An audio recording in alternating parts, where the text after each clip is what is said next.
I welcome Mr. Shashwata Bangshamanik, All India rank 10776, IIT JEE 2021. Then I welcome Mr. Achishman Bhattacharjee, AR 2476, IIT JEE 2022. And next, Mr. Subhadeep Roy, it is AR 49, ISI 2023. तो मुझे thank you sir thank you for putting your words. मुझे George ने बोला था कि मेरा एक speech यहाँ पे वो करेंगे ताकि मैं इंस्टीट्यूट का कुछ हिस्ट्री आपके सामने रख पाऊँ। हाँ, ऑब्वियसली शुरुआत से ही मैं इस इंस्टीट्यूट के साथ जुड़ा हुआ हूँ, फाउंडर मेंबर हूँ। मेरे साथ शिवभूषण जी सर, हम दोनों मिलकर ये जर्नी स्टार्ट किए थे। 2017 का 1 जुलाई हमारा पहला डेमो क्लास था। 1 to 5 जुलाई पहला वीक जुलाई का, उस सेशन में हमारा पहला डेमो क्लास था और तभी मुझे पहला अपॉर्चुनिटी मिला इस कॉम्पिटिटिव फील्ड में और या फिर कॉम्पिटिटिव एनवायरनमेंट में पढ़ा पाऊँ। क्योंकि हाँ, पढ़ाया मैंने बहुत पहले से 2011 से पढ़ा रहा हूँ, लेकिन इतना कॉम्पिटिटिव माइंडसेट के साथ पढ़ाना कैसे होते हैं या फिर कैसे कॉम्पीट करते हैं बच्चों के साथ, बच्चों को लेकर कैसे कॉम्पीट किया जाता है, ये मेरे doctor Kalam institute science and education जब ज्वाइन किया तभी सीखा। एक्चुअली 2017 में जब हमारा स्टार्ट हुआ, एक्चुअली हमारा प्लानिंग कुछ 2016 से वो हो रहा था। हमें सोसाइटी के लिए कुछ करना था। तब शिवभूषण सर NIT सिस्टम में पढ़ रहे थे और मैं भी तब BSc पास आउट था और हम सोसाइटी के लिए कुछ करने वाले थे। तो 2016 का एंड में एक दिन एक रात को हम दोनों का मीटिंग हुआ। बहुत दिनों के बाद हम दोनों दोस्त और चाइल्डहुड फ्रेंड्स हैं। बहुत दिनों के बाद एक रात को हम दोनों मिले और उधर मतलब गोसिपिंग स्टार्ट हुआ और बात करते करते देखा गया कि मेरा जो फिलोसफी है या फिर मेरा जो माइंडसेट है थ्रू द सोसाइटी, उनका भी सेम चीज है। मैं मतलब फील कर नहीं पाया कि एक इंसान कोटा से पढ़ के आया या फिर NIT शिक्षा में पढ़ रहा है, फिर भी उसका माइंडसेट उसी तरीके से डेवलप्ड है जिस तरीके से मैं सोच रहा हूँ। क्योंकि इधर कल्चरल चीजें अभी भी दिखाई देता है, लेकिन बाहर के स्टेज में अभी भी कल्चर इतना वो नहीं है। और मैंने यही सोचा था कि एक इंजीनियर सोसाइटी के लिए मैं कुछ भी नहीं कर सकता है। मतलब मैं हमेशा यही मानता था कि एक इंजीनियर हमेशा रिजिड होता है, क्योंकि इलेक्ट्रिकल चीजों को लेके वो काम करता है, इसलिए रिजिड होता है। लेकिन ऑब्वियसली नॉट।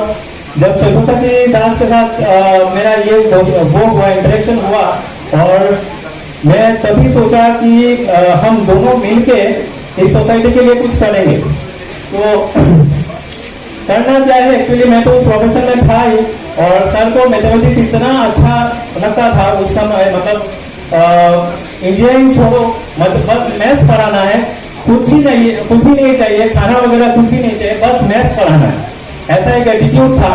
और उसी एटीट्यूड से हम दोनों मिलके 2017 का शुरुआत में प्लानिंग कर लिए थे कि हमारा इंस्टीट्यूट इस तरीके से होगा, इसका नाम ऐसा होगा, इसका लोगो ऐसा होगा।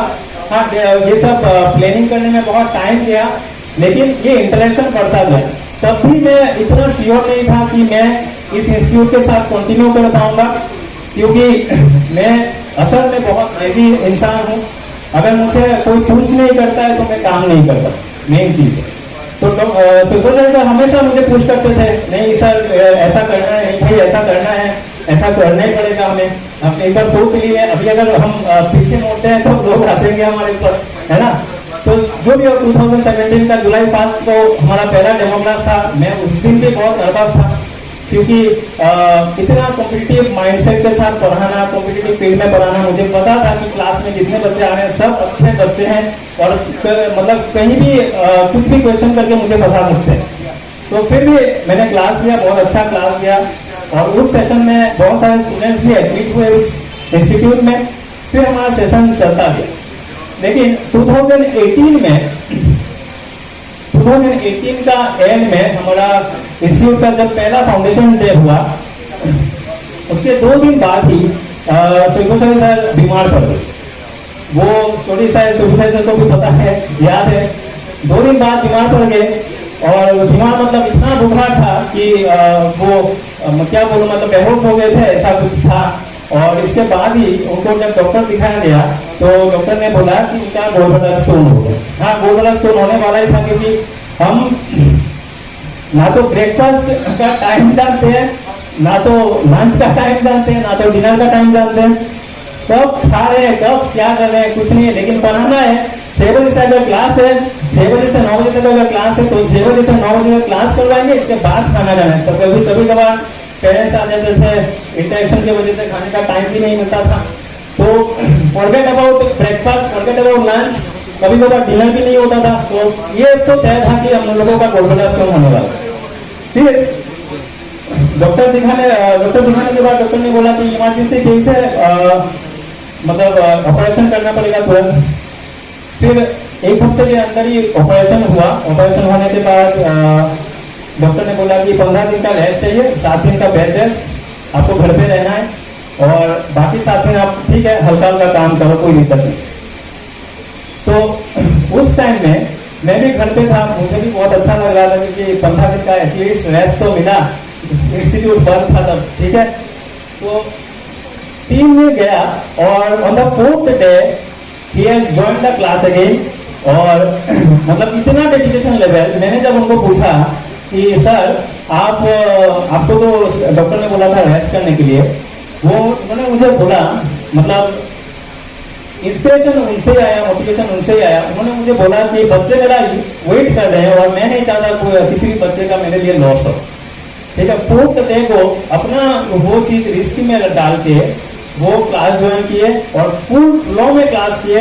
वो 14 से 15 घंटा 16 घंटा काम वो कर सकते हैं, क्लास कर सकते हैं। मतलब मेरे जिंदगी में कभी भी मैंने किसी इंसान को इतना टाइम तक, इतना कंटिन्यूटी मतलब कंटिन्यूअसली पढ़ाते हुए कभी नहीं देखा। 16 घंटा कंटिन्यू क्लास कर सकते हैं, सिर्फ 1 दिन नहीं, 2 दिन नहीं। 2017 से आज 2023 है, मैं आज 7 साल से मैं ये चीज देख रहा हूँ, और मेरे आंखों के सामने हो रहा है। मैं कभी कभार उनको पूछता हूँ कि मतलब आप करते क्या हो, रात को 3-4 घंटा सोते हो। प्राइम मिनिस्टर जब 3-4 घंटा सोता है तो वो मीडिया में आ जाता है, पूरा सबको पता चलता है कि प्राइम मिनिस्टर 3-4 घंटा सो रहा है। लेकिन हमारे सुब्रमण्यम साहब ठीक उसी तरीके से काम करते हैं। मतलब एक भी वक्त आपको ऐसा नहीं मिलेगा कि सर बैठ के व्हाट्सएप या फेसबुक में ऐसे ही देख रहे, ऐसे ही टाइम वेस्ट कर रहे। 1 मिनट भी नहीं मिला। मतलब 7 साल में मुझे 1 मिनट भी ऐसा नहीं लगा कि सर बैठ के टाइम वेस्ट कर रहे। हमेशा बच्चों के बारे में सोचना। मैं तो कभी कभार वो कर देता हूँ, जैसे कि मान लीजिए अभी 11 बजे 12 बजे नींद आ गया, बच्चों ने कॉल किया, रिसीव नहीं करता हूँ। लेकिन सर ऐसा कभी नहीं किए, और मैं अगर रिसीव नहीं करता हूँ मुझे भी डांटते हैं कि कॉल क्यों रिसीव नहीं किए। और साथ जो जर्नी था 2017-18 में ऐसा ही हुआ। 2019 में भी सोडियम चंदा बोल के बंदा NIT सिलचर में सिलेक्शन हुआ इसका, इसी काम इंस्टीट्यूट से। वो एक दिन सुब्रमण्यम सर को पूछ रहा था कि मतलब 6 बजे से 9 बजे तक क्लास था, तो 9 बजे के बाद उसका कुछ डाउट्स था, तो सर को पूछ रहा था कि मैं सर कुछ डाउट्स क्लियर करके आज जाऊंगा। तो सुब्रमण्यम सर ने, मैं तो हेजिटेट कर रहा था उसको रोकने के लिए। सुब्रमण्यम सर ने बोला कि जब तक तेरा डाउट क्लियर नहीं होगा तब तक तू इधर से मत जा। और वो कंटिन्यूअसली मतलब 1 हफ्ता 10 दिन होगा इंस्टीट्यूट में रहा, उधर ही हमारे साथ खाया, और डेस्क और बेंच में सोया रहा। उसका कल प्लेसमेंट हो गया भारत पेट्रोलियम में। वो आज आने वाला था लेकिन वो आ नहीं पाया। कल प्लेसमेंट हो गया भारत पेट्रोलियम में। 2020 में जब लॉकडाउन हो गया, अप्रैल का 21 या फिर 23 को जब लॉकडाउन हुआ था, तो ऐसे ही सर गए थे घूमने अपने घर पे, द्वारबन पे। मैं भी द्वारबन पे था। और जब सर पहुंचने के बाद 2 दिन बाद लॉकडाउन डिक्लेयर हो गया। तो तब भी फिर भी मेरा मतलब मैंने सोचा कि लॉकडाउन के टाइम में अभी द्वारबन से तो आ नहीं सकते, द्वारबन से आके क्लास नहीं करवा पाएंगे। और तो गाँव में हम इतना ऐसा अभी फैसिलिटीज नहीं है कि हम ऑनलाइन क्लासेस कंडक्ट करवा पाएंगे। लेकिन उनका माइंडसेट देखिए मैं यही बैठ कर सोच रहा हूँ कि हमारा क्लास लगभग एक हफ्ते के लिए तो बंद है, या फिर कब तक खुलेगा मुझे भी नहीं पता। वो शाम को 6 बजे मेरे घर आए, शाम को मेरे घर आए, आने के बाद डिस्कशन स्टार्ट किया कि कैसे क्लास कंटिन्यू किया जाए। तो मैंने सोचा ऐसा तो पॉसिबल ही नहीं है सर, हमारे पास इक्विपमेंट्स ही नहीं है, कोई वीडियो बनाने वाला नहीं है, कोई वीडियो एडिट करने वाला नहीं है, कुछ भी नहीं है, हम कैसे क्लास करवा पाएंगे। बस ऑनलाइन क्लास, जूम मीटिंग वाला क्लास करवा सकते हैं, लेकिन ऐसा लेक्चर वीडियो प्रिपेयर करने का कोई इक्विपमेंट्स हमारे पास है नहीं। सर ने बोला आप वीडियो लेक्चर एडिट करो, आप ही करोगे वीडियो लेक्चर एडिट, आपको सीखना पड़ेगा वीडियो लेक्चर एडिट करना। मैंने बोला अभी वीडियो लेक्चर एडिट करना पड़ेगा, मतलब पढ़ाना भी है, वीडियो लेक्चर एडिट करना भी है। फिर मेरा चाइल्डहुड फ्रेंड है, इसलिए नकार तो नहीं सकता, और साथ में मेरा एक सॉफ्ट कॉर्नर तो ये था एक कि मैं सोसाइटी के लिए कुछ करूं, तो हमेशा मुझे ये चीज भी थोड़ा पुश करता था कि नहीं करना है। तो मैं उस टाइम में 2020 में वीडियो लेक्चर एडिट करना सीखा। हम लोग वीडियो लेक्चर बनाते थे सुबह को 6 बजे से 7 बजे से वीडियो लेक्चर बनाते थे, फिर एडिट करके 4 बजे से पहले बच्चों तक पहुंचाते थे, फिर जूम मीटिंग होता था। मतलब रेगुलर क्लास जितना अच्छे से नहीं हुआ, जूम मीटिंग में उतना अच्छे से रेगुलर क्लास हुआ। उस टाइम में ऑनलाइन क्लास उतना अच्छे से कलाम स्टूडियो कंडक्ट करवा पाए, और सिर्फ उस doctor Kalam institute of science and education का जो सिर्फ टीम था वो हम दोनों ही थे, मैं और सर, वो हम दोनों मिलकर कंडक्ट करवाते थे, सब कुछ करवाते थे। लेकिन देख के लगता था 6-7 लोग एक साथ काम कर रहे हैं, लेकिन ऐसा कुछ नहीं था। रिजल्ट आने के बाद पोस्टर बनवाना है, वो भी मैं बनवाना था। मतलब फोन में एडिट करना, मतलब it is very much difficult. एक बार अचित खान और शासकों का क्वेश्चन पेपर बनाने वाला था, रात को 3 बजे बैठा बनाने, 60 क्वेश्चन का सेट था, और मैं जब फोन में एडिट कर रहा था, एक्चुअली वो टाइप करके फिक्स कर देना होता है, तो मैं फिक्स करता गया। लास्ट में क्वेश्चन पेपर 60 कंप्लीट होने के बाद जब मैंने शकुंतला सर को मैंने ये भेजा, तो शकुंतला सर ने बोला कि बीच में 3-4 क्वेश्चन जो है वो बदलना पड़ेगा। मतलब वो फोन में एडिट करने से आप एडिट नहीं कर पाओगे, फिर से आपको बनाना होता है। और मैं वही 2:30 3 बजे को फिर से बनाने बैठा, और उनका शायद सुबह को एग्जाम था, वो एक टेस्ट वो कर रहे थे, याद है शायद। तो मैंने फिर से वो 60 क्वेश्चन का क्वेश्चन पेपर प्रिपेयर किया, क्वेश्चन पेपर एडिट किया, फिर आंसर भी बनाया। मतलब सुबह तक वो काम करता है। तो एक्चुअली आप अगर ऑनेस्टी के साथ कुछ भी करना चाहते हो, ऑनेस्टी लेकर अगर छोटा मोटा काम भी है, तो उसमें भी बहुत दिक्कत होता है। अगर ऑनेस्टी के साथ करना चाहते हो तो बहुत दिक्कत होता है। हाँ, ऑनेस्टी अगर नहीं है तो छोटा मोटा क्या बड़ा काम भी आप उसमें भी आप वो कर सकते हो, लेकिन ऑनेस्टी के साथ अगर काम करना है तो उसमें छोटा काम भी बहुत बड़ा दिखता है, उसमें बहुत दिक्कत आता है, और उसी स्ट्रगल्स को ओवरकम करके सक्सेस आता है। और उसी स्ट्रगल्स को ओवरकम करके आज doctor Kalam institute of science and education हर साल एक IITian प्रोड्यूस कर रहा है। और इस बार तो IITI जो मैथमेटिक्स फील्ड का सबसे कठिन एग्जाम माना जाता है, वो भी शुभदीप राय ने क्रैक कर दिखाया। আমি যে কথাটি বলতে চাই, মঞ্চে উপবিষ্ট ন্যাশনাল ইনস্টিটিউট অফ টেকনোলজি আমাদের যে অধ্যাপক শ্রীযুক্ত পীযূষ কান্তি দে মহাশয়,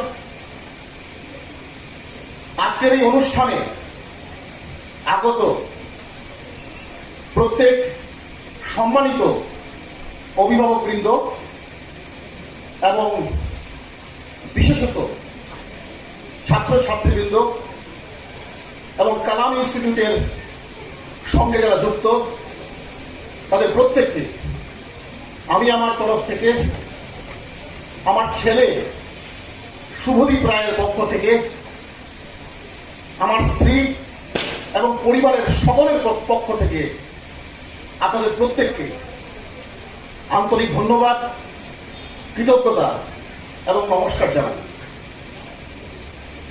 এতক্ষণ আপনারা সমাজের বিশিষ্ট ব্যক্তিবর্গের, বিশেষত অধ্যাপক বিভাস দে মহাশয়, যিনি গুরুচরণ কলেজ, সেই গুরুচরণ কলেজের প্রিন্সিপাল এবং বরাকের স্বনামধন্য শিক্ষা প্রতিষ্ঠান MIT শিলচরের গণিত বিভাগের অধ্যাপক পীযূষ কান্তি দে মহাশয়ের বক্তব্য সেই সঙ্গে সুপ্রতীক রায়, তিনি কালাম ইনস্টিটিউটের ফাউন্ডার মেম্বার কাম টিচার, এবং সব্যসাচী দাস, ওনাদের বক্তব্য আপনারা শুনলেন। ওনাদের বক্তব্য রাখার পর আমার মনে হয় না যে এখানে আমার বক্তব্য রাখাটা ঠিক বা সেই যোগ্যতা আমার আছে বলে আমি মনে করি না। কারণ বক্তব্য রাখতে গেলে যে যোগ্যতার প্রয়োজন, সেই যোগ্যতা আমার নেই। কিন্তু আমি একটা পরিকল্পনা নিয়ে এসেছি দু চারটি কথা বলার জন্য কিছু সংখ্যক মানুষদের জন্য, এবং এই কথাগুলো যদি আমি না বলি আজকের এই মঞ্চে দাঁড়িয়ে, তাহলে বোধহয় ভুল হবে। সুতরাং আপনাদের কাছে আমি বিনম্র সহকারে আবেদন করব যে অভিজ্ঞতার কথাগুলো আমি আপনাদের সামনে বলবো, মিলিয়ে নিয়ে দেখবেন সেই অভিজ্ঞতাগুলো সঠিক কিনা না জীবনের সঙ্গে, আপনার প্রতিদিনের জীবনের সঙ্গে। কারণ আপনারা প্রত্যেকেই অভিভাবক, ছেলে বা মেয়ে, তার মা বা বাবা। সুতরাং যদি কথাগুলো কোনো দিক থেকে সত্য হয়ে থাকে তাহলে গ্রহণ করবেন, আর যদি ভুল বলে থাকি সেটা আপনারা বাইরে গিয়ে একটা অবুঝ শিশুর মতো যেভাবে প্রত্যাখ্যান করে তার কথাগুলোকে সেভাবে ছুঁড়ে ফেলে দেবে। সব্যসাচীর অঙ্কের প্রতি আকর্ষণ, শুভদীপ রায়ের অঙ্কের প্রতি আকর্ষণ শুরু হয় ক্লাস 6 থেকে, এবং বিশ্বাস করুন যখন ক্লাস 5-এ যখন পড়াশোনা করে, শিলচর কলেজ স্কুলের ছাত্র, অঙ্কে কিন্তু খুব ভালো ছিল না, খুবই মানে বিলো অ্যাভারেজ স্ট্যান্ডার্ডের ছিল। বিষয়টা আমার নজরে আসে ও যখন ক্লাস 6-এ উঠে। সেটা একটা ঐতিহাসিক ঘটনা। রাত্রি 1টার সময় যে কোনো কারণ বশত একটা ঘটনাক্রমে আমি জানতে পারি যে অঙ্কে রাত্রি 1টার সময়, তখন ও ক্লাস 6-এ জাস্ট উঠেছে, তখন আমি জানতে পারি যে অঙ্কে ও ভীষণ বাজে এক ফলাফল করে আর পরীক্ষায়। এবং বিশ্বাস করুন তখন থেকেই আমি দায়িত্ব নেই যে আমি অঙ্কে ওকে কিভাবে ভালো করা যায়, তার জন্য আমি বিভিন্ন শিক্ষকের কাছে আমি শরণাপন্ন হয়েছি, কিন্তু কোনোভাবেই কার্যকরী হয়নি। তারপর ঘটনাক্রমে আমার সাক্ষাৎ হয় আসাম একাডেমি অফ ম্যাথমেটিক্স নামে একটা সংগঠন, যে সংগঠনের পরিচালক বরাক উপত্যকার বিখ্যাত এবং স্বনামধন্য অধ্যাপক ডক্টর দেবাশিস শর্মা, যিনি জিসি কলেজের ম্যাথমেটিক্স ডিপার্টমেন্টের প্রফেসর। ওনার সঙ্গে আমার দেখা হয় এবং প্রথম ও আসাম একাডেমি অফ ম্যাথমেটিক্স আয়োজিত ম্যাথমেটিক্স অলিম্পিয়াডের পরীক্ষা দেয়। এবং কোনো শিক্ষক ছাড়া আমি নিজে যখন দেখলাম যে আমি যে জিনিসটা চাইছি সেটা পাচ্ছি না, তখন নিজে আমি পড়াশোনা করার চেষ্টা শুরু করলাম। আমি ইউটিউব দেখে, কারণ আপনারা শুনলে হয়তো অবাক হবেন যে আমার শিক্ষাগত যোগ্যতায় আমি জিসি কলেজ থেকে গ্রাজুয়েশন কমপ্লিট করেছি in the year of 1998 in commerce. আমার ম্যাথমেটিক্যাল কোনো ব্যাকগ্রাউন্ড নেই এবং আমি পেশায় কোনো শিক্ষকও নই। আমি পেশায় একজন মেডিকেল রিপ্রেজেন্টেটিভ, যদিও আমি বিভিন্ন সামাজিক সংগঠনের সঙ্গে যুক্ত। নাটক বলুন, ব্লাড ডোনার্স ফোরাম বলুন, সঙ্গীত চক্রের মতো সংগঠন বলুন, বিভিন্ন সংগঠনের সঙ্গে আমি যুক্ত, কিন্তু গণিতের কোনো শিক্ষা বা গণিতের সঙ্গে আমার কোনো সম্পর্ক কিন্তু নেই। আমি যখন শিলচরের কোনো শিক্ষকের দিক থেকে যে জিনিসটা আমি চাইছিলাম সেটা পাচ্ছিলাম না আমার ছেলের জন্য, তখন আমি নিজে পড়াশোনা করা শুরু করলাম। আমি বিভিন্ন ধরনের ইউটিউব চ্যানেল দেখে আমি পড়াশোনা করা শুরু করলাম এবং ক্লাস 6-এ আমি নিজে দায়িত্ব নিয়ে ওকে পড়াশোনা করিয়েছি। এবং ক্লাস 6-এ তখন সান্নিধ্য ভাব হয় দেবাশিস শর্মার মতো ব্যক্তি এবং আসাম একাডেমি অফ ম্যাথমেটিক্স। সেখান থেকেই শুরু হয় ওর ম্যাথমেটিক্সের যাত্রা। তার পরবর্তীকালে আমি সান্নিধ্য লাভ করেছি, অর্থাৎ আমার ছেলে সান্নিধ্য লাভ করেছে হলিক্রস স্কুলের প্রাক্তন শিক্ষক শ্রীযুক্ত পরিমল চক্রবর্তী মহাশয়।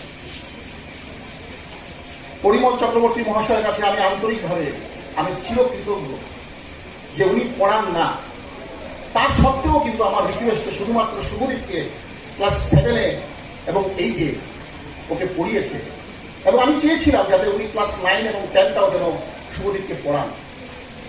কিন্তু উনি আমাকে বলেছিলেন যে না, আমি ক্লাস 9 পড়াবো না, আমি চাই না আমার জন্য একটা ছাত্রের মানে শুভদীপের কোনো ক্ষতি হোক। আমার যে কোনো একটা আজকে যেভাবে ফাংশন হচ্ছে, যেভাবে অনুষ্ঠান হচ্ছে একটা কম্পিটিশনের আয়োজনের মাধ্যমে, এই ধরনের একটা কম্পিটিশনের আয়োজন করা হয়েছিল। সেখান থেকে আমার সব্যসাচী দাসের সঙ্গে আমার পরিচয়। আমি সামনের সারিতে বসে আমি ওর কথাগুলো শুনছিলাম।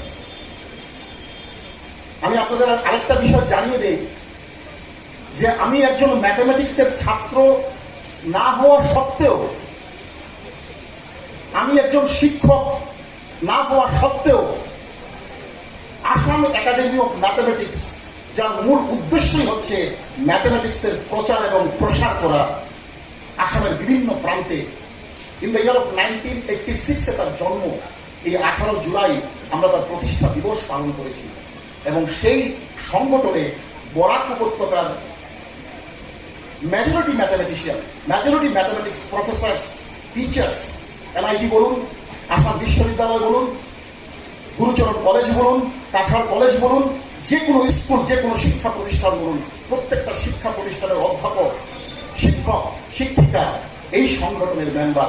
আমি একমাত্র ব্যক্তি যে ম্যাথমেটিক্সের কোনো নলেজ নেই এবং শিক্ষা বা শিক্ষকতার কোনো অভিজ্ঞতা নেই, তবুও সেই সংগঠনের আমি কোষাধ্যক্ষ, আমি ট্রেজারার। কোনো কোনো ক্ষেত্রে আমরা দেখি যে মা বাবার নিজস্ব একটা স্বপ্ন, যে জীবনে সেই স্বপ্নটা পূরণ করতে পারেনি, সেই স্বপ্নটা তার ছেলেমেয়ের উপর চাপিয়ে দিয়ে দেয়, ফলে ফল হয় বিপরীত।